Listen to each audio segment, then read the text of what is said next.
11 years old. So, sa biyaya ng Panginoon, ako ay natutuwa at muli ko kayong nakita. Dalangin, alam nyo na, since nung tayo ay nag-aaral dito ng DBSI, isinama na namin kayo sa aming panalangin na lumaki kayo na patuloy na maunawaan ang salita ng Diyos at darating ang araw na hahanapin ninyo ang salita ng Diyos kasi mayroon na kayong talim sa puso nyo. Amen? Nakalimutan Amen. na ba yung pinag-aaral natin? Naalala niyo pa ba? Sino nakakaalala?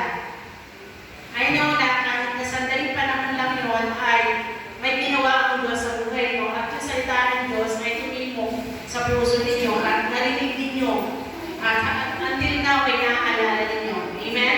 Amen. Purihin ang Panginoon. Ang mensahe ng ating Panginoon ngayon ay sabi ng Lord, binigay sa akin, sabi niya, para kanino ka bumabangon.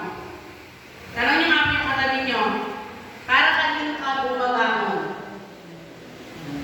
Para kanino ka bumabangon? Tanong niyo, para kanino ka bumabangon? Nag-isip po tayo kanina umaga, ano po yung una natin ginawa? Okay, pasalamat tayo siyempre, pagbago natin, nag-pray tayo sa Panginoon. Nung po tayo ay tumayo na, lalo-lalo na yung mga nanay, yan po yung ginawa ng mga nanay. Awak ang kaldero, ang walis, Init ng tubig. init ng tubig, init ng kape, init ng pagmaligo, siyempre, ligo, di ba? So yung mga kabataan, ano ginawa ng pagbangon? Si Ano yung una kinakapa? cellphone. Alam na dis. Ano yung unang binuksan? Messenger? Twitter? Instagram? WhatsApp? WhatsApp. Amen? Sabi ng Lord, para kanino nga ba tayo bumabangon? So, sa hapon ito, alamin natin, may dahilan tayo ating pagbangon o basta lang tayo ay bumabangon? Magdilan ko na, ito ko lang. Hindi nyo man lang naalala yung nanay nyo?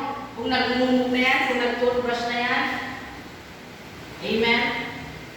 So sa hapon ito, sabi ng Lord, pinapaalala na sa akin, para kanino tayo babangon.